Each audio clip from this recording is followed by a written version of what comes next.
சிவாய நம. திருச்சிற்றம்பலம். சிற்றம்பலத்தான் திருத்தோழன் சுந்தரன் நற்றமிழ் மாலை அணிநாவலூர் கொற்றவன் நம்பி ஆரூரன் பேர் நாம் ஒரு காலோதினால் தப்பிக்கும் தீவினையேதான். சிவசிவ. திருச்சிற்றம்பலம். இந்த செந்நெறியில் என்னை ஆற்றுப்படுத்தி இன்று வரைக்கும் வழிநடத்தி வருகின்ற எனது குருநாதர் நம்பி ஆரூரர் திருவடிகளுக்கும் அண்ணாமலை பெருமான் திருவடிகளுக்கும் மனம் மொழி மெய்களால் வணங்கிக் கொள்கின்றேன். கேக்குதா? கொஞ்சம் கம்மியா இருக்கு, இன்னும் கொஞ்சம் அதோட. ஓகே. சிவாய நம.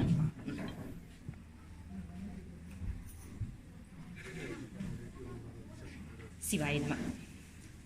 அருள்மிகு வேல்முருகன் ஞானமுனீஸ்வரர் ஆலயத்துல இன்னைக்கு நம்மளுக்கு ஒரு சிறப்பான நிகழ்வு. அதாவது அம்பலவாணர் வந்திருக்கிறாரு.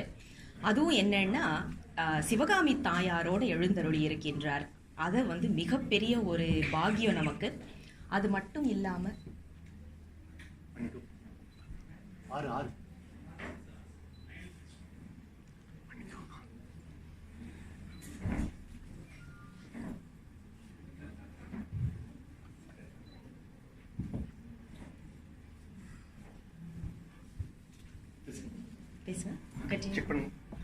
சிவாய நம. சிவாய நம.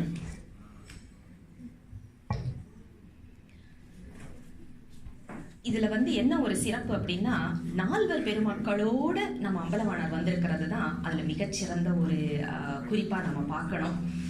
இந்த ஒரு நிகழ்வுல அடியேனுக்கு பேசுவதற்கு ஒரு வாய்ப்பு கொடுத்த நல்ல உள்ளங்களுக்கும் திருமுறை மாநாட்டு குழுவினருக்கும், ஏன்னா அங்கிருந்துதான் இங்கெல்லாம் வர்றதுக்கு எனக்கு ஒரு வாய்ப்பு கிடைச்சது. அதனால அந்த குழுவில் உள்ள பெரியவர்களுக்கும், அதே நேரம் அடியேனுடைய தீக்கை குருநாதர் ஒளியரசையா அவர்களுக்கும் எனது மனம் கலந்த நன்றிகளை முதல்ல சொல்லி ஆரம்பிக்கின்றேன்.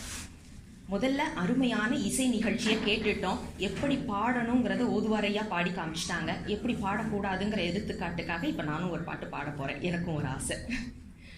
பத்தனாய் பாட மாட்டேன் பரமனே பரமயோகி, எத்தினால் பத்தி செய்யேன் என்னை நீகழ வேண்டாம்.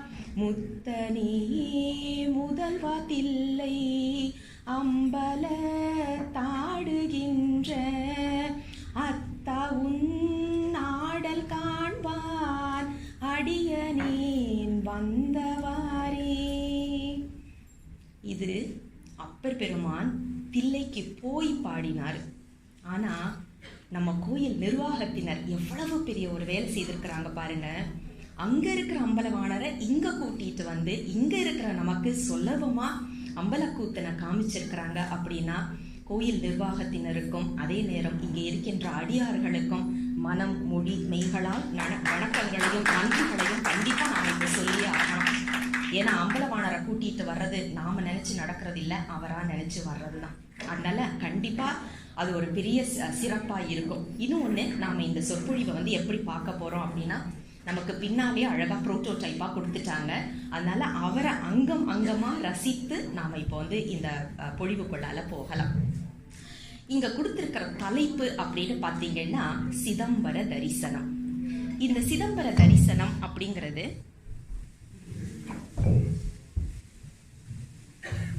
இந்த சிதம்பர தரிசனம் அப்படிங்கிறது சாதாரண ஒரு விஷயம் கிடையாது. நம்மள நிறைய பேருக்கு நல்ல தெரிஞ்ச சில விஷயங்கள் என்ன அப்படின்னு பாத்தீங்கன்னா, திரு ஆரூர் என்பது பிறக்க முக்தி தருகின்ற தலம் அப்படின்னு சொல்லுவாங்க.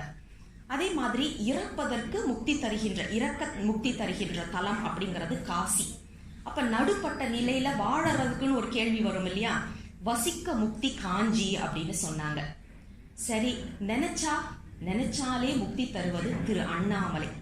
அப்போ போய் தரிசனம் செய்தால் நமக்கு முக்தி கிடைப்பது அப்படிங்கிறது தில்லை நடராஜரை போய் தரிசனம் செய்தால் நமக்கு முக்தி கிடைக்கும் அப்படிங்கிறது ஒரு நம்பிக்கை மட்டும் கிடையாது, உறுதியான ஒரு விஷயமும்.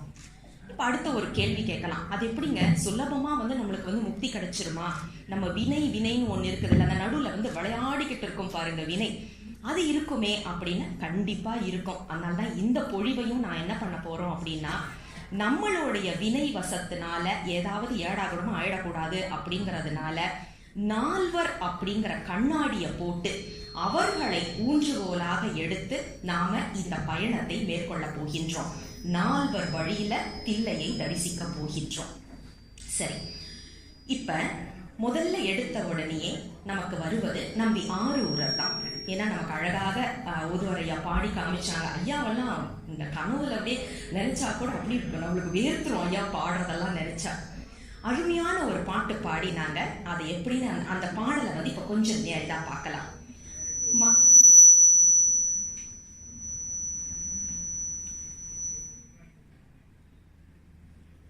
சிவாய நம. மடித்தாடும் அடிமை கண்ணன்றியே மனநே நீ வாழும் நாடும் தடுத்தாட்டி தருமனா தமர் செக்கில் இடும்போது தடுத்தாட்கொள்வான் கடுத்தாடு கரதலத்தில் தமருகமும் எரியகலும் கரிய பாம்பும் பிடித்தாடி புலியூர் சிற்றம்பலத்தின் பெருமானை பெற்றாமன்றே. இந்த பாடலை நீங்க எடுத்து பார்த்தீங்க அப்படின்னா இதுல உள்ள பண்ணெல்லாம் விட்டுடுங்க. ஏன்னா எனக்கு வந்து அந்த அளவுக்குலாம் பண் தெரியாது. யாராவது கேட்டாங்கன்னா இது பண் என்ன பண் அப்படின்னு கேட்டா சித்த பண்ணு சொல்லிட்டு போயிடுவேன். என் சித்தத்துல தோன்ற பண் அப்படின்னு சொல்லிட்டு ஓதுவார்கள் கண்டிப்பா உதப்பாங்கன்னு தெரியும், மன்னித்து கொள்ள வேண்டும். இந்த பாட்டுல வந்து ஒரு குறிப்பு வருது. என்ன குறிப்புன்னா, பெருமானோட கையில ஒரு கையில தமருகம் வச்சிருக்கிறதாகவும் இன்னொரு கையில வந்து அக்னி குஞ்சு வச்சிருக்கிறதாகவும் நமக்கு வந்து எரி அகல் அப்படின்னு சொல்றாங்க இல்லையா, அது ரெண்டும் வச்சிருக்கிறதா நமக்கு இந்த பாடல்ல வருது. பின்னாடி இருக்கிற அம்பலவாணர் கையிலையும் நாம அதை பார்க்கலாம். இது ரெண்டும் எதை குறிக்குது அப்படின்னு பார்த்தீங்கன்னா 100% இன்னைக்கு நாம பார்க்கிற அறிவியல். அம்பலவாணரை வந்து வெறும்ன தத்துவமாகவும் பார்க்கலாம், நம்பிக்கையாகவும் பார்க்கலாம், அறிவியலாகவும் பார்க்கலாம், உலகியலாகவும் பார்க்கலாம். இதுல அறிவியல் என்ன இருக்கு அப்படின்னு பாத்தீங்கன்னா, இன்றைய காலகட்டத்துல மாடர்ன் சயின்ஸ் சொல்றது என்னன்னு பாருங்க. இந்த உலக இயக்கம் எல்லாமே சவுண்ட் அண்ட் லைட். இது இல்லாம ஏதாவது ஒண்ணு நடக்குமா? எதுவுமே கிடையாது. பிக் பேங் தியரியில இருந்து ஆரம்பிச்சு இந்த உலகம் எப்படி உருவாச்சு அப்படின்னு சொன்னா ஒரு மிகப்பெரிய சத்தம் கேட்டுதுங்க, அதுக்கப்புறம் ஒளி வந்ததுங்க. இது ரெண்டும் தான் இந்த உலக இயக்கத்துக்கு அப்படின்னு இன்னைக்கு துகள்கள் எல்லாம் கண்டுபிடிச்சு, அதுலயும் கடவுள் துகள் என்றெல்லாம் கண்டுபிடிச்சு நமக்கு சொல்லிக்கிட்டு இருக்கிறாங்க. காட்ஸ் பார்ட்டிக்கல் அப்படிங்கறத நாம பாக்குறோம் இல்லையா. மன்னிக்கணும், ஒரு சில ஆங்கில வார்த்தைகள் பயன்படுத்துவதற்காக சுலபமா புரியணும் அப்படிங்கிறதுக்காக தான் அந்த ஒரு முயற்சி.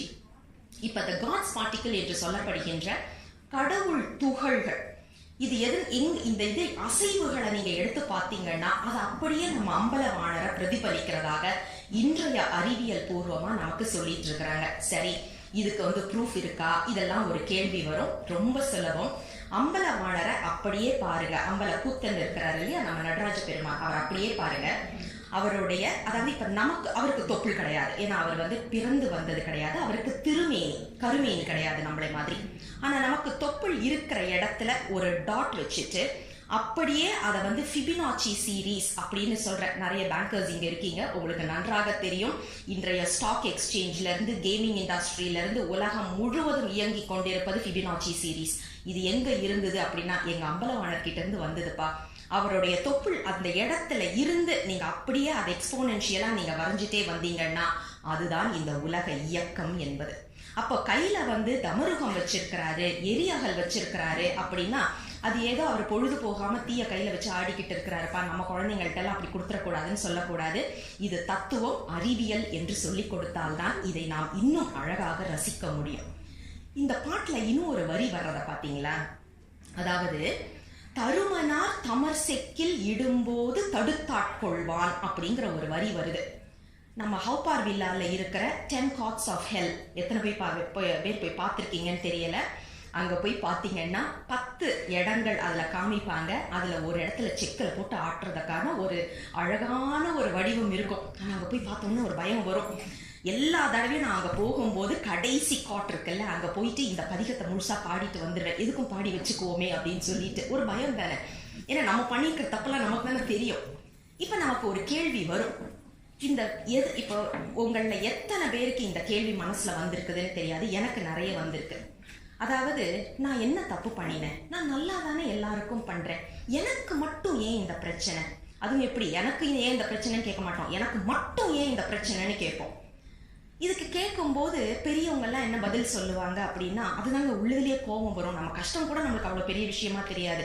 ஏன் எனக்கு இவ்வளவு கஷ்டம் அப்படின்னா, அது நீ பண்ண வினைப்பா அப்படின்வாங்க. யோசிச்சு பாருங்க, இப்ப நான் ஏதாவது ஒரு தப்பு செய்தா ஒரு அடி அடிச்சுட்டு இதனாலதான் நீ தண்டனை அனுபவிக்கிறேன்னு சொன்னா கொஞ்சமாவது மனசு ஆறும். எத்தனையோ ஜென்மத்துக்கு முன்னாடி செய்த ஒரு தப்புக்கு இப்ப கொண்டு வந்து இதுதான் உனக்கு தண்டனைன்னு சொன்னா நியாயமான ஒரு கேள்வி கேட்போம் இல்லையா? இந்த கேள்வி நம்ம எல்லார் மனசுலயும் இருக்கும். அதற்காக ஒரு சின்ன கால்குலேஷன் போட போறோம். உங்க மொபைல் போன்ல கால்குலேட்டர் இருந்ததுன்னா நீங்க எடுத்துக்கலாம். ஒரு வருடம் என்று சொல்லப்படுவது 365 நாட்கள், சரியா? சரி, நம்மளோட ஆயுட்காலம் என்ன அப்படின்னா, சிங்கப்பூரை பொறுத்த வரைக்கும் நம்மளுடைய ஆயுட்காலம் 80 வயது, தோராயமா 80ல இருந்து 85ன்னு சொல்றாங்க. சரி, நம்மளும் 80 வயசுன்னு வச்சுக்கோ. 80 பெருக்கல் 365, அதாவது 80 × 365. இத்தனை நாட்கள் நாம இந்த உலகத்துல உயிரோட இருக்க போறோம். இது அப்படியே ஹவர்ஸா மாத்தணும். இது டேஸா மாத்தணும். முதல்ல டேஸா மாத்துறதுக்கு தான் 365 பண்ணோம். அடுத்தது இது ஹவர்ஸா மாத்தணும். டைம்ஸ் 60, அப்படியே அதை மல்டிப்ளை பண்ணுங்க. 60 எத்தனை ஹவர்ஸ்ன்னு வந்துருச்சா? சரி, இப்ப அதை அப்படியே திருப்பி 60ஆல மல்டிப்ளை பண்ணுங்க மினிட்ஸுக்கு. வந்துருச்சா? இப்ப இதை அப்படியே 60ஆல மல்டிப்ளை பண்ணுங்க செகண்ட்ஸுக்கு. கால்குலேட்டர் தாங்குதா? கால்குலேட்டர்லயே வரல இல்லையா? சரி, உங்களுக்காக சுலபமா இருக்கணும்னாக போட்டுட்டு வந்திருக்கிறேன். நம்பர் வேணா நோட் பண்ணிக்கோங்க. 6307200000. இத்தனை செகண்ட்ஸ் நாம உயிரோட இருக்க போறோம் இந்த பூலோகத்துல. சரி, இப்ப அது அப்படி ஒரு பக்கம் இருக்கட்டும் இந்த கணக்கு. இன்னொரு பக்கம் வருவோம். ஒரு கோவத்துல ஏதோ ஒரு தப்பு பண்ணிடுறோம். ஒரு கோவத்துல, ஒருத்தர் மேல இருக்கிற கோவத்துல வந்து ஏதோ ஒரு இது பண்ணிடுறோம்னு வைங்க. உலகியல் தண்டனை, அந்த ஒரு செகண்ட் செய்யற தப்புக்கு எத்தனை வருஷம் ஆயுள் கால தண்டனை கொடுக்கறாங்க? 14 வருடங்கள். இது உலகியல். அருளியல்ல எத்தனைன்னு நமக்கு தெரியாது. அது 5ஆவும் இருக்கலாம், 10ஆவும் இருக்கலாம், 50ஆவும் இருக்கலாம். சாமியோட கணக்கு நமக்கு தெரியாது. நாம உலகியல்ல இருந்தே எடுத்துக்குவோம். இப்போ ஒரு செகண்ட் நாம பண்ற தப்புக்கு நமக்கு 14 வருடங்கள் தண்டனை கொடுக்கறாங்க. அப்ப யோசிச்சு பாருங்க, 5 செகண்ட் நாம பண்ற தண்டனைக்கு எத்தனை ஆயுசு நம்மளுக்கு தேவைப்படுது? முடிச்சு போச்சு 80 வருஷம். நம்மளுக்கு எத்தனை செகண்ட் கொடுத்துருக்கிறாரு சாமி. இப்ப நாம பண்ற ஒவ்வொரு செகண்டுக்கும் எவ்வளவெல்லாம் தப்பு பண்றோமோ இது எல்லாம் எங்கேயாவது கழிச்சு ஆகணும் இல்ல? அதுக்குத்தான் அடுத்தடுத்த பிறவின்னு வருது. இதுவும் உலகியல்ல பாத்தீங்கன்னா உடம்பால செய்யற தண்டனைக்கு மட்டும்தான் வந்து குற்றத்துக்கு மட்டும்தான் தண்டனை. மனசார ஒருத்தரை தப்பா நினைச்சோம் அப்படின்னா அதுக்கு தண்டனை கிடையாது. மொழியால செய்தா இப்போ இருக்கு டிஃபமேஷன் சூட்லாம் நம்ம போட முடியுது. இப்போதைக்கு அது இருக்கு, முன்னாடி அதுவும் கிடையாது. ஆனா நம்ம உலகியல் அருளியலை பொறுத்த வரைக்கும் மனம், மொழி, மெய் இந்த 3லையும் செய்யறது நமக்கு வினையா வருது. அப்ப யோசிச்சு பாருங்க, ஒரு செகண்ட் மனசு என்ன நினைக்குது, உடம்பு என்ன செய்யுது, வாய் என்ன சொல்லுது. அப்ப இதெல்லாம் சேர்த்து பார்த்தா நமக்கு இன்னும் எத்தனை ஜென்மம் சாமி கொடுக்க வேண்டி இருக்கும்? வயத்துல இப்பவே புளிய கரைக்க ஆரம்பிச்சிருச்சா? சரி, வாங்க விளையாட்டுக்கு. இப்ப இதெல்லாம் கேட்ட உடனே நமக்கு ஒரு பயம் வரும். இப்போ உள்ள சின்ன பசங்க கிட்ட எல்லாம் கேட்டா சுலபமா ஒரு வார்த்தை சொல்லுவாங்க, ரொம்ப ஸ்ட்ரெஸ்ஸா இருக்குது அப்படின்னு. ஸ்ட்ரெஸ்ஸுக்கு ஸ்பெல்லிங் தெரியுமான்னு கேட்டாக்கே பேபன் முடியும். ஆனா அவங்க சொல்லுவாங்க, எனக்கு ரொம்ப ஸ்ட்ரெஸ்ஸா இருக்கு தெரியுமா அப்படின்னாங்க.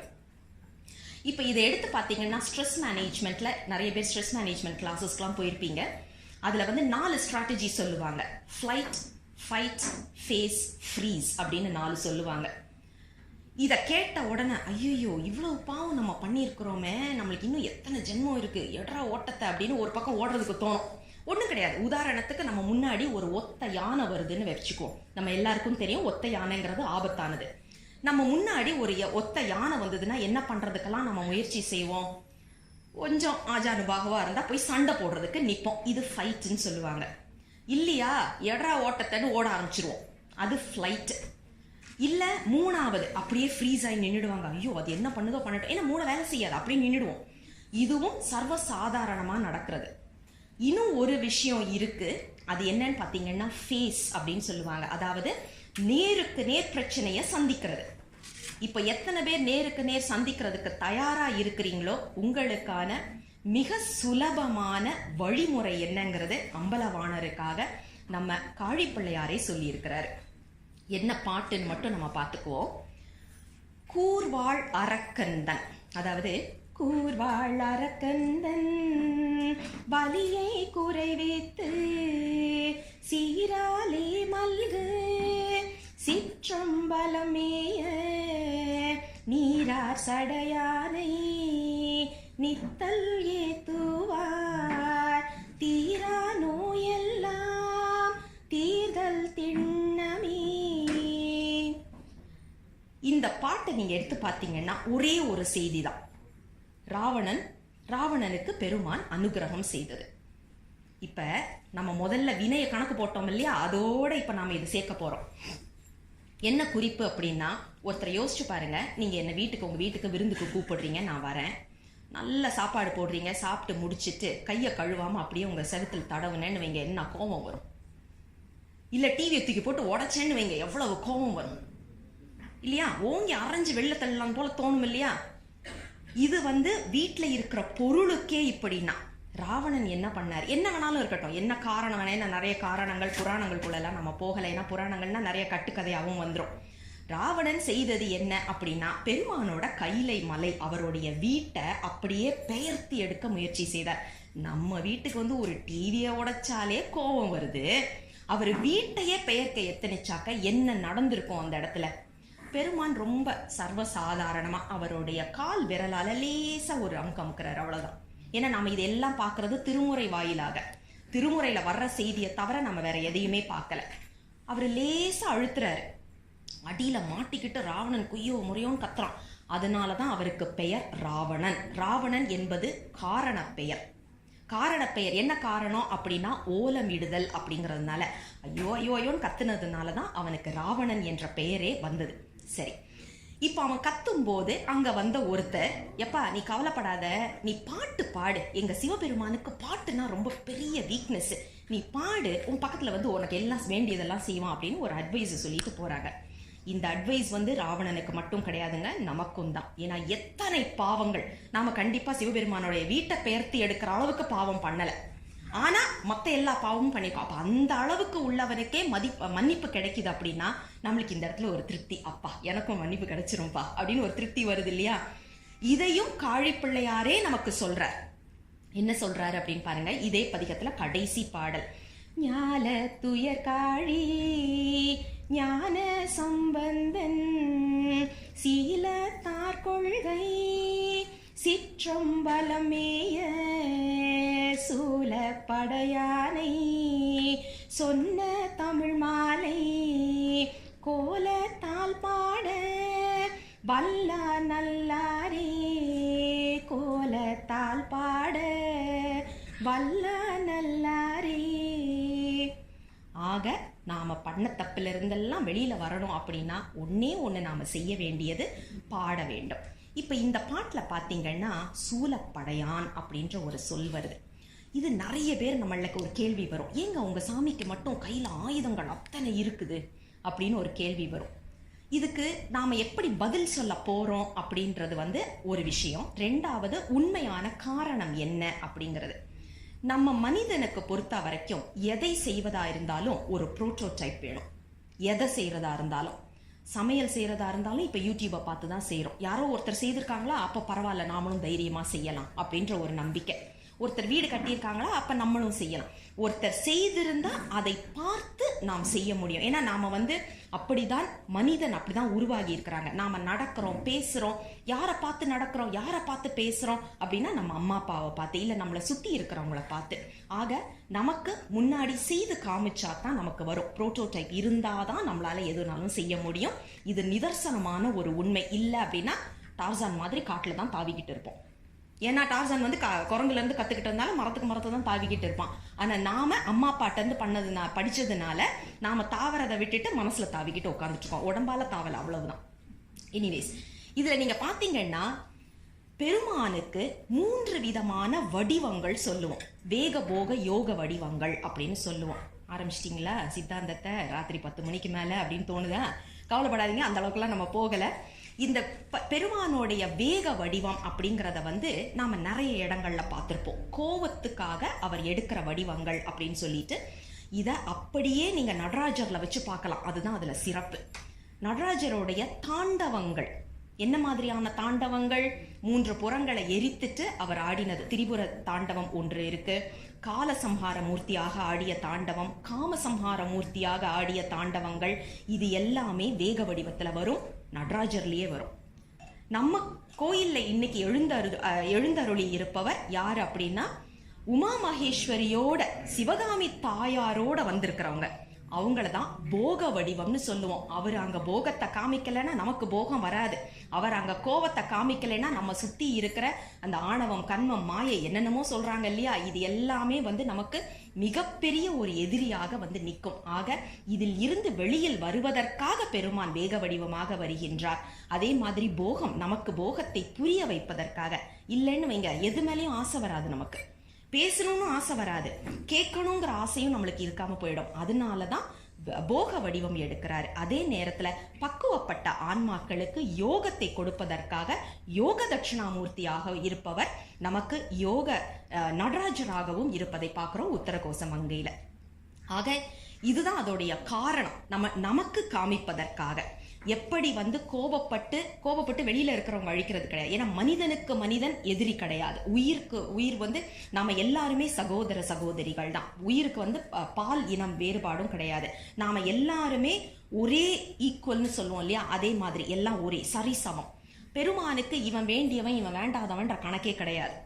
என்ன அவருக்கு கொஞ்சம் வீக்னஸ், கொஞ்சம் பாடினாக்க அதிகமாக பாடுறவங்களுக்கு அதிகமாக அருள் செய்வார், அவ்வளவுதான். அதனால நாம் அதிகமாக பாடி நம்மளும் வைப்போமே, என்ன தப்பு இருக்கு இல்லையா, அந்த மாதிரி தான் நாம் போகணும். பெருமானுக்கு பேதங்கள் கிடையாது.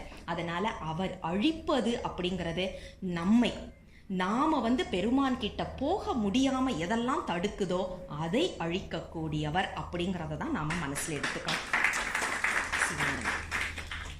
இப்ப இந்த 3ஐயும் ஒரே பாட்டுல வச்சும் நமக்கு காழிப்பிள்ளையார் பாடி இருக்கிறாரு. அதாவது 3ஆம் திருமுறையில முதல் பதிகம். நான் இப்ப அதுக்குள்ள போகல, நேரா இன்னொரு குறிப்புக்கு போலாம். எல்லா இடத்துலயும் பெருமான் கையில பிச்சை எடுத்துட்டு இருக்கிறாரு, அந்த திருவோடு ஏந்தி பிச்சை எடுத்துட்டு இருக்கிறாருன்னு அதை நிறைய பேர் கிண்டலும் பண்ணுவாங்க. ஓ சாமி என்னப்பா பிச்சை எடுத்துட்டு இருக்கு அப்படின்னு சொல்லிட்டு. இதை கொஞ்சம் கூட ஆராய்ச்சி பண்ணுவோமே. இப்ப நான் ஒருத்தட்ட போய் பிச்சை எடுக்கணும்னா என்ன பொருள்? என்கிட்ட இல்லாத ஒன்னா இருக்கணும், இன்னொருத்தர்கிட்ட நிறைய இருக்கிற பொருளா இருக்கணும். கரெக்டா? இப்ப என்கிட்டயே நிறைய இருந்ததுன்னா நான் ஏன் போய் பிச்சை எடுக்க போறேன்? அப்ப என்கிட்ட இல்லாத ஒண்ணு இன்னொருத்தர்கிட்ட ஏகமா இருக்கு, அப்பதான் நான் போய் பிச்சை எடுக்க முடியும். இப்ப சிவபெருமான் நம்ம கிட்ட பிச்சை எடுக்கிற அளவுக்கு அவர்கிட்ட என்ன இல்ல, நம்ம கிட்ட என்ன இருக்கு? ஆணவம். ஆணவம் நிறைய இருக்கு. வினை நம்ம சேர்த்து வைக்கிறது. அப்ப அவர் கையில பிச்சை எடுக்கும் போது என்ன பண்றாரு அப்படின்னா, எப்பா ஆணவத்தை கொடு. ஏன்னா வினை செய்வதற்கு அந்த ஆணவம் தான் காரணமா இருக்கு. நான் உட்காந்து அழறேன், ஐயோ இவன் அப்படி பண்ணிட்டான், அவன் அப்படி பண்ணிட்டான், இவன் அப்படி பண்ணிட்டா, எல்லா விதமான எண்ணங்களும் நமக்கு வருது இல்ல, அதுக்கு காரணம் ஆணவம். நாம அழறோம் அப்படின்னா பெருமானை பார்த்து அழறது வேற விஷயம், அது வேற நிலை, நான் அதை சொல்லலை. ஆனா ஒருத்தனை பார்த்து ஐயோன்னு பார்த்து வயிற்றுச்சல் பட்டு அழறோம் இல்லையா, அது ஆணவம். இல்ல எனக்கு இவ்வளவு பிரச்சனை வந்துருச்சே அப்படின்னு நினைச்சு அழறோம் இல்லையா, அது ஆணவம். கோபப்படுறோம் இல்லையா, அது ஆணவத்தின் காரணமாக. ஏன் அப்படின்னா என்னை மீறி ஒரு சக்தி இருக்கு என்னை வழி நடத்துவதற்கு அப்படிங்கிற எண்ணம் இல்லாம நான் செய்கின்றேன் அப்படிங்கிற எண்ணம் வர்றதுனால. அப்ப பெருமான் கிட்ட இல்லாத ஒண்ணு இந்த ஆணவம். நம்ம கிட்ட ஏகத்துக்கு இருக்கிறது, கொட்டி கிடக்கிறது ஆணவம். அததான் கொஞ்சம் கொடுத்துட்டு நீ முன்னேறுப்பா அப்படின்னு பெருமான் சொல்றாரு. அதுல பதிகங்கள்ல வரும். அப்பர் பெருமான் நிறைய இந்த மாதிரி கிண்டலா பாடுவாரு. பெருமான் பிச்சை எடுத்துக்கிட்டே இருக்கிறாராம், இத்தனை வருஷம் ஆயும் அது நிறையவே இல்லையா.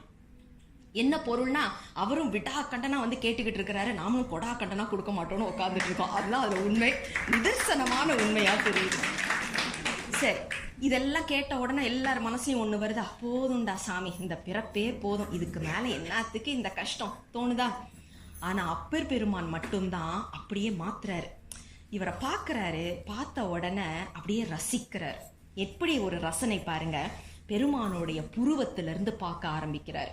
நாமளும் பார்ப்போம், இவர் எங்க பெரிக்யூர் பண்ணியிருப்பாரு, எங்க மெனிக்யூர் பண்ணியிருப்பாரு, இவர் ஏன் ஸ்ட்ரெயிட்டனிங் பண்ணல, ஏன் கர்லிங் பண்ணியிருக்கிறார், இப்படிதான் நாம பார்த்திருப்போம். மன்னிக்கணும், அடியேன் அப்படிதான் பார்த்தேன் எப்படினாலும். இப்ப நீங்க யோசிச்சு பார்த்தீங்கன்னா அப்படி பார்க்காமல் அப்பர் பெருமான் எப்படி, ஏன்னா அதனால தான் அவர் அங்க இருக்கிறார், அப்பர் இல்லையா. அவர் என்ன பண்ணியிருக்கிறாரு, அவர் பார்க்கும்போது குனித்த புருவமும் கொவ்வை செவ்வாயில் குமிழ் சிரிப்பும் எடுத்த பொற்பாதமும், இப்படி வரிசை அப்படி பாடிக்கிட்டே வந்து, எடுத்த பொற்பாதமும் காண பெற்றால் மனித்த பிறவியும் வேண்டுவதே இம்மாநிலத்தே.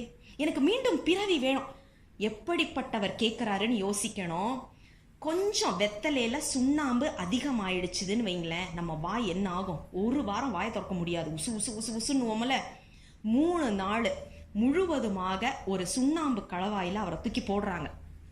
வெளியில வரும்போது மாசில் வீணை, அழகா அந்த குழந்தைங்க பாடினாங்க பாருங்க, மாசில் வீணையும் பாடிட்டு வெளியில வர்றாரு. நாமளா இருந்தா எலும்பும் தோலுமா தான் வந்திருப்போம். ஏன் ஐயோ ஐயோன்னு சொல்லி இருந்திருப்போம், சிவசிவன் சொல்லி இருந்திருக்க மாட்டோம். அவர் அங்க ஜம்முன்னு, அதுவும் எப்படிப்பட்ட பாட்டை பாடிட்டு வர்றாரு, மாசில் வீணையும் மாலை மதியமும் எல்லாம் குளிர்ச்சி நிறைஞ்சதா பாடிக்கிட்டு வர்றாரு. யோசிச்சு பாருங்க. அவரு சொல்றாரு கஷ்டங்கள் அப்படின்னா கஷ்டத்தோடைய உச்சத்தை அனுபவிச்சது அப்பர் பெருமான். அவர் சொல்றாரு எனக்கு இன்னும் ஒரு பிறவி வேணும் அப்படின்னு. ஏன்? அம்பலவாணரை அப்படி பார்க்க வேண்டும். தரிசனம் அப்படின்னு சொன்னா சும்மா போனோம், அப்படியே கும்பிட்டோம், பிரசாதத்துக்கு போனோம், அடுத்த கடைக்கு எங்க போகலாம், இங்க ஷாப்பிங் இன்னும் நல்லா இருக்குமாமே, இங்க இந்த பொருள் இருக்குமா, அப்படி பார்ப்பது இல்லை. நம்மை மறந்து நின்று பார்ப்பதுதான் தரிசனம் என்று சொல்லப்படுவது. அதனால்தான் பார்ப்பதற்கும் தரிசனத்துக்கும் உள்ள வேறுபாடு. இதெல்லாம் கொஞ்சம் ரொம்ப ஆழமா போனோம்னா தூக்கம் வந்துடும். அதனால இப்ப அதுல இருந்து போக வேண்டாம், நம்ம நேர வெளியில வந்துருவோம். இப்ப அம்பலவாணரை எப்படி பார்க்கணும் அப்படின்னா மந்திர வடிவமாக பார்க்கணும். அவரை வேக போக யோக வடிவம்லாம் பார்த்தோம். சரி, இப்ப அடுத்தது எப்படி பார்க்க போறோம்? மந்திரமா பார்க்க போறோம். ஏன் அப்படின்னா உலக இயக்கம் என்று சொல்லப்படுவது அம்பலவாணர். நான் சொன்ன மாதிரி அவருடைய வயிறு சரியான அந்த நேர்கோட்டில் வச்சு நீங்க ஒரு வட்டம் அப்படியே வரைஞ்சிட்டே வந்தீங்கன்னா எக்ஸ்போனென்ஷியலா வரைஞ்சிட்டே வரணும். ஃபிபனாச்சி சீரீஸ்னு இதை நீங்க தேடி பாருங்க. இன்றைய காலகட்டத்தில் மேனேஜ்மெண்ட்ல நாங்க அதிகமா பயன்படுத்துற ஒரு விஷயம் இந்த ஃபிபனாச்சி சீரீஸ். அதை அப்படியே அம்பலவாணருடைய வடிவத்துல பார்க்கலாம்.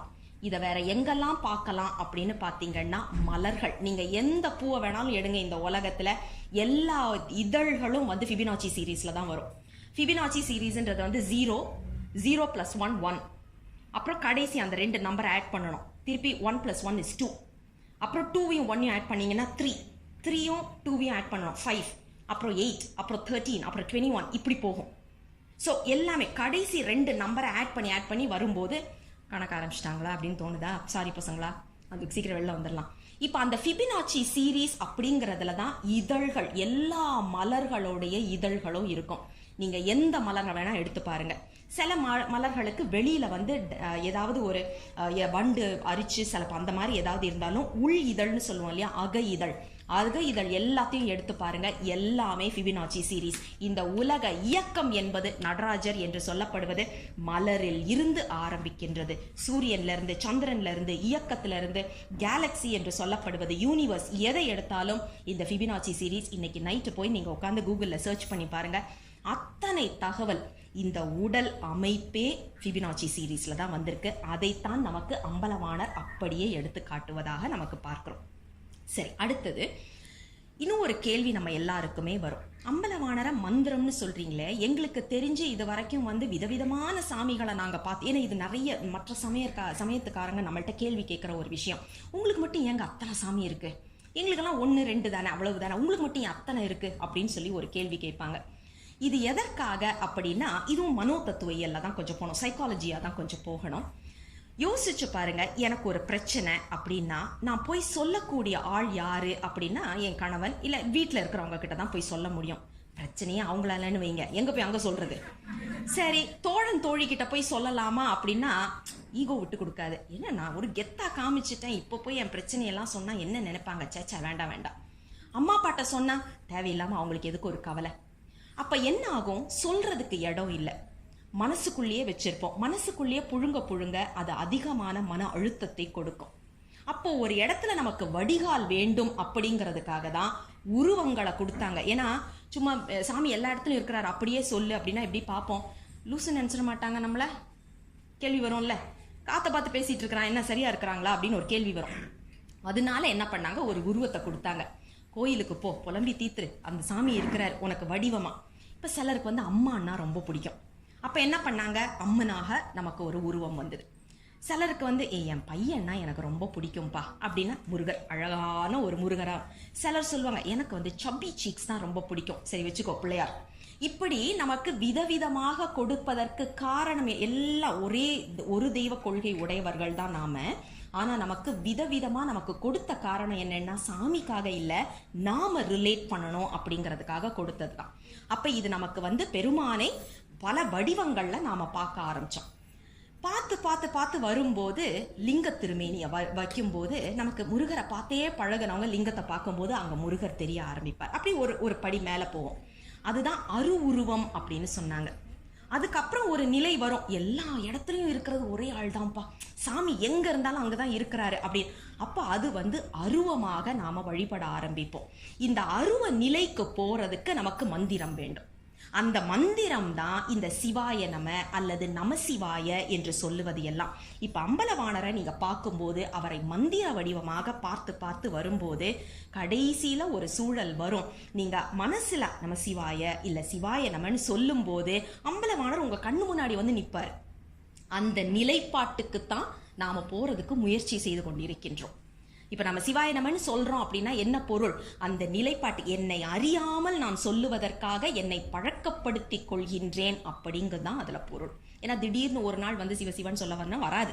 அதனால் இப்போலேருந்தே சொல்லி பழகினால் அது வரும். அதுக்காக தான் நாம் வந்து சொல்லி பழகிறோம். இதைத்தான் நமக்கு நடராஜர் வடிவமாக வச்சாங்க. அடுத்த ஒரு கேள்வி வரும், ஏங்க நான் வீட்டில் அம்பலவாணரை வச்சு வணங்கலாமா அப்படின்னு ஒரு கேள்வி வரும். கண்டிப்பாக வணங்க வேண்டும். உலக இயக்கம்னு சொல்லிட்டோம். யோசிச்சு பாருங்க, அணுவில் இருப்பது அண்டத்தில், அண்டத்தில் இருப்பது பிண்டத்தில்னு சொல்லிட்டோம். உங்க வீட்டு இயக்கம் சரியாக இருக்க வேண்டுமா? ஆண்கள் சரியாக வேலைக்கு சென்று எல்லாம் சரிவர நடக்க வேண்டுமா? பெண்கள் உங்க குடும்ப வாழ்க்கையில அழகா அருமையாக உங்கள் பிள்ளைங்களை வளர்த்து அதே நேரத்தில் உங்க கரியர் உமனா இருந்தாலும் சரி, வீட்டில் இருக்க எப்படி இருந்தாலும் இயக்கம் சரியாக இருக்க வேண்டும் என்றால் கண்டிப்பாக நாம் வணங்க வேண்டியது அம்பலவாணரை. ஏன் அப்படின்னா அவர் தான் இயக்கம், ஆடிக்கிட்டே இருக்கிறாரு. அவர் ஆடாம வேற யாரா? அவர் ஆடினாதான் நாம் ஆட முடியும். அதனால தான் அப்பர் பெருமான் சொல்லுவாரு, ஆட்டு வித்தாலார் ஒருவர் ஆடாதாரே, அடக்கு வித்தாலார் ஒருவர் அடங்காதாரே. அவன் நினைச்சா ஆட்டு விப்பான், அவன் நினைச்சா அடக்கிடுவான். அப்ப அம்பலவாணரை நாம் வணங்குவது அப்படிங்கிறது அத்தியாவசியமான ஒன்றாக நாம் பார்க்க வேண்டும். சரி, இப்ப பாருங்க, அப்பர் பெருமான் வந்து இன்னும் ஒரு குறிப்பு சொல்றார். அதாவது நிறைய அப்பர் பெருமான் வந்து தில்லையை தரிசிச்சு அதை ரசிச்ச அளவுக்கெல்லாம் நாமெல்லாம் தரிசிச்சிருக்கிறோமா ரசிச்சிருக்கிறோமா அப்படிங்கிறது ஒரு கேள்விதான். அவர் போய் அம்பலவாணரை பார்க்குறாரு. அம்பலவாணரோட கை இப்படி இருக்கு இல்லையா, அதை பார்த்த உடனே இவருக்கு எப்படி தோணுதான், பாப்பா எப்படி இருக்க, எப்போ வந்த, நல்லா இருக்கியா? இப்போ நம்ம வீட்டில எல்லாம் கேட்போம் இல்லையா, அந்த மாதிரி தோணுதான். ஆனால் நமக்கு என்ன தோணுது, அழகாக இருக்குது இல்லை அந்த விரல் நகங்கள்லாம், எங்கே போய் அவங்க வந்து டிசைனர் பண்ணியிருப்பாங்க அப்படிங்கிறதான் நம்ம மனசில் தோணுது. ஆனால் அவருக்கு எப்படி தோணி இருக்கு அப்படின்னா, வா வா எப்போ வந்த, இதுதான் அந்த அன்பின் வெளிப்பாடு. இது அம்பலவாணர் சொல்லுவதில்லை, நாம எப்படி அவரை பார்க்குறோமோ அதை அவர் நமக்கு பிரதிபலிக்கிறார். நாம சாமி ஆக முடியுமான்னு ஒரு கேள்வி வரும் இல்லை, ஏன் ஆக முடியாது? ஒரு கல் சிலை எதனால செய்திருக்கிறாங்க? கல்லுல தான் செய்திருக்கிறாங்க. ஆனா மந்திர உரு ஏற்றி ஏற்றி ஏற்றி அதை வந்து சாமியா நாம பார்க்கிறோம். நம்ம பிரச்சனைகளை சொல்லும் போது பொடி பொடி ஆகுது. யோசிச்சு பாருங்க, நாம அந்த மந்திரத்தை சொல்லிக்கிட்டே இருந்தோம் அப்படின்னா, இதுவும் மண்ணுனால ஆனது தானே, கல்லுனால ஆனது தானே. உடம்பு எடுத்து பாருங்க, சிலிக்கான் என்ற ஒரு மெட்டீரியல் தான். சிலிக்கான் அப்படிங்கிறது தான் கல்லும் செய்யப்பட்டிருக்கிறது. அப்ப இந்த உடம்பு செய்யப்பட்டிருக்கிறதும் கார்பன் தான். அப்ப ஏன் 5 எழுத்து சொன்னா சொல்லிக்கிட்டே இருந்தா, சொன்னான்னு கிடையாது, காலையில் சரி நான் நமசிவாய சொல்லிட்டேன், எங்க நான் சாமி ஆயிட்டுனா அப்படின்னு கேட்கக்கூடாது. சொல்லிக்கிட்டே இருந்தோம் அப்படின்னா இந்த உடலும் பெருமான் குடிகொள்கின்ற இடமாக மாறும். இதுதான் முக்கியமான ஒரு செய்தியாக அறிவியலோட நம்ம இப்ப பார்த்துட்டு இருக்கிறோம். ஒரு கல் எப்படி பெருமானாக நாமளே அதை வந்து உருவேத்தி கொண்டு வர்றோமோ, அங்க அந்த சக்தியை பார்க்கின்றோமோ, அதே மாதிரி நம்மளையும் நாம் அந்த மாதிரி தயார் பண்ணணும். சரி, இதோட அப்படியே கடைசிக்கு வரும். நமக்கு வந்து அப்பர் பெருமான் சொல்லியிருக்கிறாரு, பெருமானை பத்தி பேசாத நாளெல்லாம் பிறவா நாள் அப்படின்னு சொல்லியிருக்கிறாரு. ஆனா இன்னைக்கு நேத்திக்கும் இன்னைக்கும் நீங்க எல்லாம் ரொம்ப கொடுத்து வச்சவங்க. உங்களுடைய வாழ்நாளில் கண்டிப்பாக ஒரு நாளை ஏற்றிடலாம், அடியேன் உட்பட. ஏன்னா அம்பலவாணரை பற்றி நினைப்பதற்கும் அவரை பற்றி பேசுவதற்கும் அவர் நினைவாகவே இருப்பதற்கும் ஒரு மிகப்பெரிய வாய்ப்பு கொடுத்த கோயில் நிர்வாகத்தினருக்கும் அடியார் பெருமக்களுக்கும் நாங்கள் கண்டிப்பாக நன்றியை சொல்லியே ஆகணும் இந்த நேரத்தில். வேதங்களாட மிகு ஆகமம் ஆட, வேதங்களாட மிகு ஆகமம் ஆட, கீதங்களாட கிளரண்ட மேளாட, கீதங்களாட கிளரண்ட மேளாட, பூதங்களாட புவன முழுதாடும் பூதங்களாட புவன முழுதாடும் நாதன் கொண்டாடி நான் ஞானானந்த கூத்தே நாதன் கொண்டாடி நான் ஞானானந்த கூத்தே. சிவ சிவ திருச்சிற்றம்பலம். தென்னாடுடைய சிவனே போற்றி, எந்நாட்டவர்க்கும் இறைவா போற்றி, அண்ணாமலையம் அண்ணா போற்றி, கண்ணார முதற்கடலே போற்றி. சிவ சிவ திருச்சிற்றம்பலம்.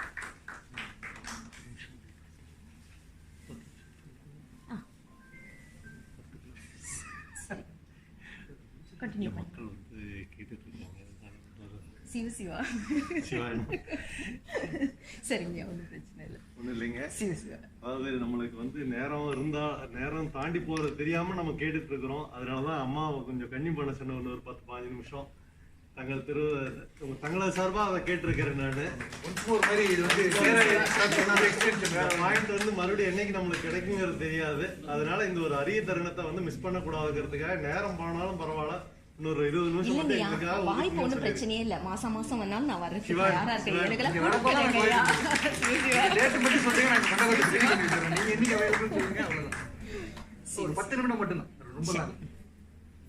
சரி, அம்பலவாணர் அப்ப நம்மளை போக விடாம தடுத்துட்டு இருக்கிறாரு. சரி, வேற ஏதோ சாமி கொடுக்க போறாரு போல இருக்கு. எதுவா இருந்தாலும் சரி, நாம இப்ப மந்திர வடிவம் அப்படிங்கறத பாத்துட்டு இருந்தோம் இல்லையா? அந்த மந்திர வடிவம் அப்படிங்கறத இன்னும் கொஞ்சம் ஆழமா பார்ப்போம். ஏன்னா நிறைய பேருக்கு இதுல ஒரு கேள்வி வரும், மந்திர வடிவம்னு சொல்றீங்களே, அம்பலவாணரை எப்படி பாக்குறது அப்படிங்கிற ஒரு கேள்வி வரும். இப்ப நிறைய பேர் இதுல தீக்கை எடுத்திருப்பீங்க, சிலர் தீக்கை எடுக்காம இருந்திருப்பீங்க. தீட்சை அப்படிங்கிறது நமக்கு ஒரு குருநாதர் மூலமாக மந்திரம் கிடைப்பது. அதுதான் ரொம்ப, அதாவது ஆத்தென்டிக்னு சொல்லுவோம் இல்லையா, அந்த மாதிரி. இப்போ ஒன்றும் கிடையாது, எனக்கு வண்டி ஓட்டணும்னு ஆசை. நான் வண்டி எடுத்துட்டு நானே பழகிக்கிட்டு வண்டி எடுத்துட்டு ஓட்ட முடியாது. அதுக்கு சரியான லைசன்ஸ் என்று சொல்லப்படுவது நமக்கு வேண்டும். ஏன் அப்படின்னா அதுதான் அந்த ஓட்டுநர் உரிமம் அப்படிங்கிறது, அந்த லைசன்ஸ் அப்படிங்கிறது தான் நாம தப்பு பண்ணாலும் நமக்கு இதா நிற்கும், துணையா நிற்கும். நாம சரியாவே போயிருந்தாலும் யோசிச்சு பாருங்க, லைசன்ஸ் இல்லை அப்படின்னா நம்மள தான் முதல்ல பிடிப்பாங்க இல்லையா? ஏன்னா அதுதான் நாம நமக்கு ஓட்டுநர் உரிமம் என்று சொல்லப்படுவது. அப்ப மந்திரம் அப்படிங்கிறது, மந்திர ஜபம் அப்படிங்கிறதுக்கு நமக்கு உரிமம் ஒருத்தர் கொடுக்கணும். அதுதான் குருநாதர் என்று சொல்லப்படுபவர். இப்ப யார் எனக்கு குருநாதர் யாருன்னு எனக்கு தெரியலையே, நான் தேடி போலாமா அப்படின்னா தேடி போக வேண்டிய அவசியமே கிடையாது. ஏன்னா மனிதர்கள் அப்படின்னு சொல்றவங்க எல்லாருமே முக்குண வசப்பட்டவர்கள். அப்போ ஒரு மனிதனை பார்த்துட்டு இவர் எனக்கு குருவா வரலாமா அப்படிங்கிற ஒரு கேள்வியை நாம கேட்கக்கூடாது. நாம மனிதர்களை தேடி, குருவை தேடி போகக்கூடாது. ஒன்னே ஒண்ணுதான் செய்யணும். எப்பவுமே தட்சிணாமூர்த்தி முன்னாடி உட்காந்துட்டு, நம்ம அழகான தட்சிணாமூர்த்தி இருந்தார், இங்க பார்த்துட்டு ரொம்ப அழகா இருந்தாரு. அந்த தென்முக பரமன் முன்னாடி போய் இருந்துட்டு, சாமி எனக்கு ஒரு குரு அனுப்பு. ஏன்னா உலகத்திற்கு ஒரே ஒரு குருநாதர் தான். அந்த குருநாதர் யாரு அப்படின்னா தட்சிணாமூர்த்தி மட்டும்தான். மனிதர்களை அவர் அதிர்ட்டித்து நின்று நமக்கு தீக்கை கொடுப்பாரு. ஆனா அதே டைம்ல அவர்கள் நமக்கு குருன்னு சொல்லக்கூடாது. அப்ப குரு என்று சொல்லப்படுவது ஒரே ஒருவர் தான், தட்சிணாமூர்த்தி மட்டும்தான். அப்ப உங்களுக்கு தீட்சை வேணும் அப்படின்னு நினைக்கிறீங்களா, நேரா அவர் முன்னாடி போய் உட்காந்தப்பா எனக்கு தீட்சை வேணும்னு ஆசையா இருக்கு, நான் சரியா பண்ணுவேன், பண்ண வைக்க வேண்டியது ஓம் பொறுப்பு, அதையும் அவர்கிட்ட சொல்லினேன். ஏன்னா எப்பவுமே டிஸ்க்ளைமர் இருக்கணும் பாருங்க. அதனால அவர்கிட்ட சொல்லிடணும், நான் தப்பு பண்ணேன்னா அது நீ தான் பண்ற, எனக்கு தெரியாது, நீ ஆட்டு வித்தால் ஆறு ஒருவன் ஆடாதாரே தானே, அப்ப நீ தான் இதெல்லாம் செய்ய வைக்கிற அப்படின்னு அவர் தலையிலேயே போட்டுட்டு என்னை ஒழுங்கா அனுஷ்டானம்லாம் செய்ய வச்சிரு, அப்ப நீயே எனக்கு தீக்க கூடு அப்படின்னு சொல்லி வேண்டிக்கிட்டே வந்தா நமக்கு ஒரு குருநாதர் வாய்ப்பார். அந்த குருநாதர் நமக்கு 5 எழுத்து மந்திரம் என்பதை கொடுப்பார். அதாவது நம சிவாய என்பதுதான் முதல்ல நமக்கு கொடுப்பது. நாம சாதாரணமா சொல்றது மந்திர உச்சாடனமா இருக்கும். குருநாதர் வழியாக வருவதுதான் இந்த மந்திரம். அப்பதான் நமக்கு மந்திரமாக அது வரும். இப்ப அம்பலவாணரை அப்படியே பாருங்க. அவரை பார்க்கும்போது மனிதர்களை நாம ரசிக்கிறோம் இல்லையா? மனிதர்களை எங்க இருந்து ரசிப்போம் அப்படின்னா தலையில இருந்து கால் வரைக்கும் ரசிக்கணும். சாமியை மட்டும் எப்படி பார்க்கணும்னா பாதாதி கேசமாக பார்க்கணும். காலில் இருந்து தான் போகணும். அதுதான் நமக்கு நம்பிக்கை, அதுதான் நம்மளுடைய ஐதீகமும் கூட. அப்படியே பெருமானோடைய அந்த ஊன்றிய திருவடி இருக்குல்ல, கீழே ஒரு குழந்தை மாதிரி முயலகன் இருக்கல, அதான் ஆணவம். அதை பார்த்து ஐயோ பாவம்லாம் நினைச்சிடாதீங்க, நம்ம அதுல தான் அவ்வளவு ஆட்டம் ஆடுறோம், பாவம் என்ன இன்னும் பிடிச்சிக்கும். அதனால அந்த அந்த கீழே இருக்கிற அந்த அரக்கனுக்கு பாவமே பற்றாதீங்க. பெருமான் அதை அமுக்கி நிக்கிறாரு, ஏதோ கொஞ்சமாவது புள்ள தேரட்டும் அப்படின்னு சொல்லிட்டு. அந்த கால், ஊன்றிய கால் இருக்கு இல்லையா, அதுதான் அந்த ந என்று சொல்லப்படுவது. நமசிவாயன்னு சொல்றோம் இல்லையா, ஊன்றிய திருவடியை நீங்க பார்க்கும்போது ந என்பதாக பார்க்க வேண்டும். அப்புறம் அப்படியே மேலே வாங்க, வயிறு. இந்த வயிறு என்று சொல்லப்படுவது தான் மகாரம், மா என்று சொல்லப்படுவது. மா என்பது தான் நம்மளை சுற்றி இருக்கிற மலம். அதாவது நாம் இன்னைக்கு எதெல்லாம் உண்மைன்னு நினச்சி, எதெல்லாம் நிதர்சனம், இதுதான் எனக்கு கடைசி வரைக்கும் வரப்போகுதுன்னு நினச்சி நம்ம ஆட்டமாக ஆடிக்கிட்டு இருக்கிறோமோ, அது எல்லாமே அந்த வயிற்று பகுதியை நீங்கள் பார்க்கும்போது வரணும். ஏன் சாமி எப்படியாவது அதை ஜீரணம் பண்ணி கொடுத்துரு சாமி எனக்கு அப்படிங்கிற ஒரு எண்ணத்தில். அதுக்கப்புறம் அப்படியே மேலே வாங்க, ஆஜானுபாகுவான தோள்கள், அப்படி ஜம்முன்னு இருக்கிறாருல்ல, அதுதான் சி. பெருமான பார்க்கும்போது நமக்கு இந்த தோள்கள் தான், தோள்களை பார்த்த உடனே சி என்பது தான் நமக்கு நினைவுக்கு வரணும். அப்புறம் அப்பர் பெருமான் பார்த்தா மாதிரி அந்த அழகான புருவங்கள், அழகான இதழ்கள், அழகான கன்னம், இது எல்லாம் நாம் பார்க்கும்போது என்ன தோணணும் அப்படின்னா, இதுதான் திருவருள் அப்படிங்கிற எண்ணம். திருவருள்னா யாரு? அம்பாள், வேற ஒன்றும் கிடையாது. அந்த முகம், அதான் சொல்லுவாங்கல்ல, முகம் லக்ஷ்மி கடாட்சமா இருக்குங்க அப்படின்னு சொல்லுவாங்கல்ல, இது எல்லாமே தத்துவங்க. முகத்துல இருந்து பார்க்கறதா. இன்னைக்கு எங்க இருந்து வந்திருக்கு? இன்னைக்கு நீங்க ஃபேஷியல் ரீடிங் அப்படின்னு சொல்லி போய் பாருங்களேன். அது வந்து 12 houses of facial reading, 10 houses of facial ரீடிங்னு சொல்லுவாங்க. அதாவது உங்க முகத்தை பார்த்தே உங்களுடைய கணவனோ மனைவியோ எப்படி அமைவாங்க, அப்புறம் உங்களுடைய வாழ்க்கை, அதாவது கரியர் லைஃப் எப்படி இருக்கும், உங்களுடைய செல்வங்கள் எப்படி இருக்கும், அதெல்லாம் பார்ப்பாங்க. அப்போ இந்த ஒரு இடம் எடுப்பாங்க, அப்புறம் இந்த ஒரு இடம், இப்படி 10 இடமா அது பிரிப்பாங்க. 12 இடமா பிரிக்கிறதும் ஒரு சயின்ஸ் இருக்கு, 10 இடமா பிரிக்கிறது தான் சாதாரணமாக. சிங்கப்பூரை பொறுத்த வரைக்கும் அந்த 10 houses தான் வந்து ரொம்ப பிரபலமான ஒரு ஃபேஷியல் ரீடிங். அதை பார்த்தே சொல்லுவாங்க. அப்படி பா என்னை பார்த்த உடனே புட்டு வச்சுட்டான்ப்பா அப்படின்வாங்க. நாமளும் அந்த கலையை புரிஞ்சுக்கலாம். எங்க அம்பலவாணரை ரசிச்சிட்டே வந்தா ஒவ்வொரு இடமும் முகத்துல எங்க இருந்து வந்திருக்கு அப்படின்னா நம்ம அப்பர் பெருமான் கொடுத்திருக்கிறாரு. அப்பர் பெருமானோடைய 5ஆம் திருமுறை பதிகத்துல, தில்லை திருப்பதிகத்துல எடுத்து பாருங்க, 10 houses of your facial reading அப்படியே இருக்கு. அது இன்னும் ஒரு தலைப்பா நம்ம வச்சுக்கலாம். சிவசிவா. அதுக்கப்புறம் அப்படியே போனீங்கன்னா ஏறு சடை, அந்த சடா முடி இருக்கு இல்லையா, அதுதான் யகாரம் என்று சொல்லப்படுவது. ஆக ந ம சி வ ய என்று சொல்லப்படுவதுல காலில் இருந்து ஆரம்பிச்சு, ஊன்றிய திருவடியிலிருந்து ஆரம்பிச்சு வயிறு, தோள்கள், முகம், தலை, முடி, இது எல்லாம் அப்படியே நீங்க பார்த்துக்கிட்டே வந்தீங்கன்னா அதுதான் நம சிவாய. இதை பார்த்து ரசிச்சு நாம் அந்த மந்திர உச்சாரணத்தை சொல்லிக்கிட்டே வரும்போது கண்ணை மூடுனாலே அம்பலவாணம் நின்று ஆடுறது நம்ம உணர முடியும். ஏன் உணர முடியாது? நம்ம ப்ராக்டிஸ் தானே எல்லாமே. ப்ராக்டிஸ் மேக்ஸ் பர்ஃபெக்ட்னு சொல்கிறோம் இல்லையா?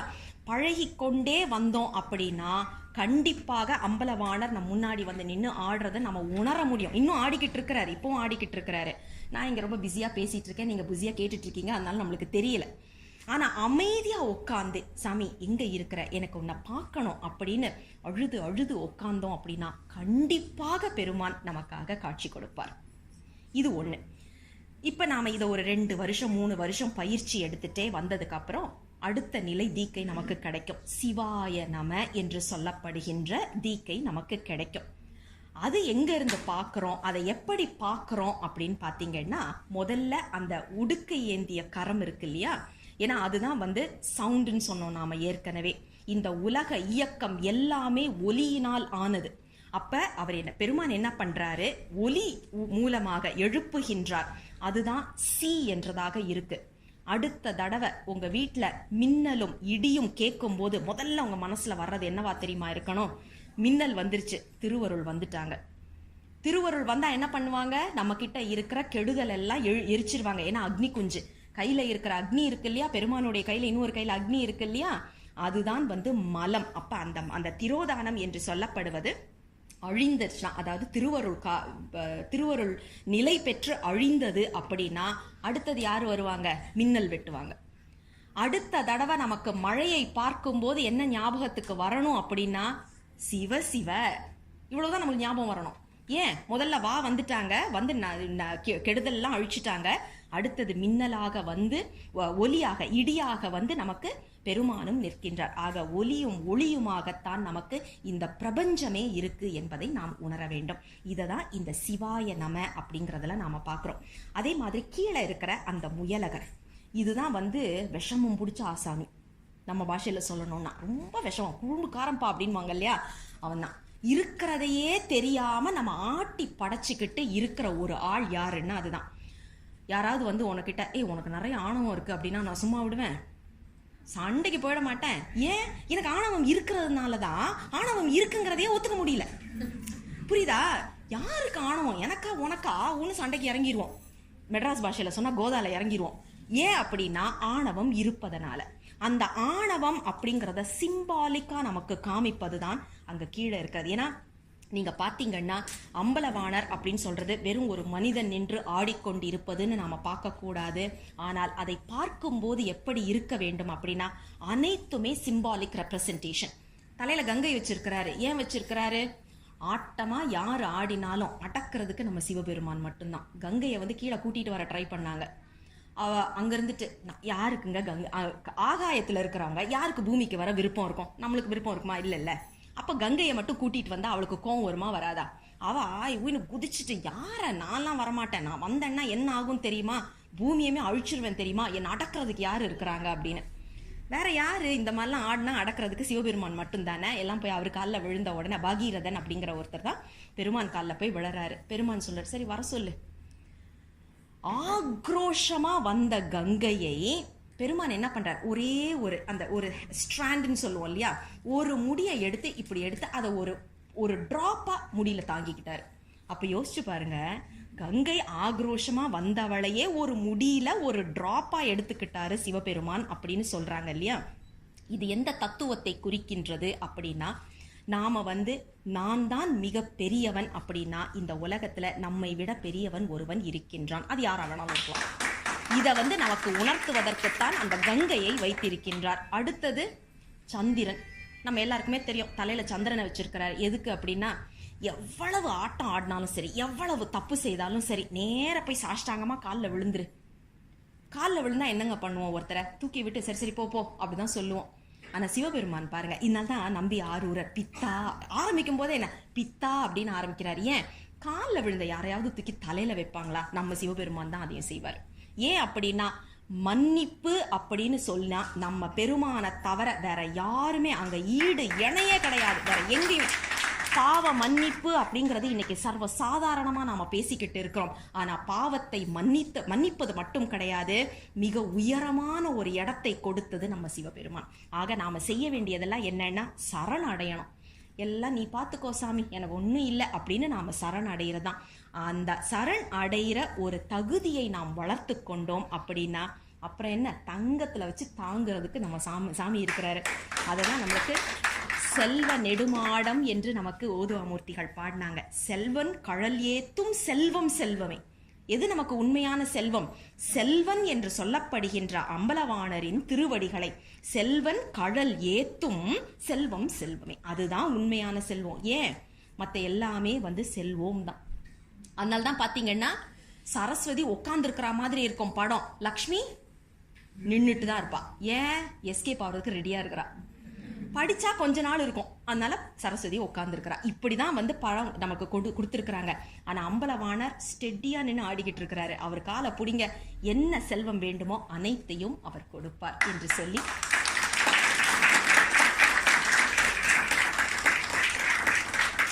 தென்னாடுடைய சிவனே போற்றி, எந்நாட்டவர்க்கும் இறைவா போற்றி, அண்ணாமலையம் அண்ணா போற்றி, கண்ணாரமுத கடலே போற்றி. சிவசிவ திருச்சிற்றம்பலம்.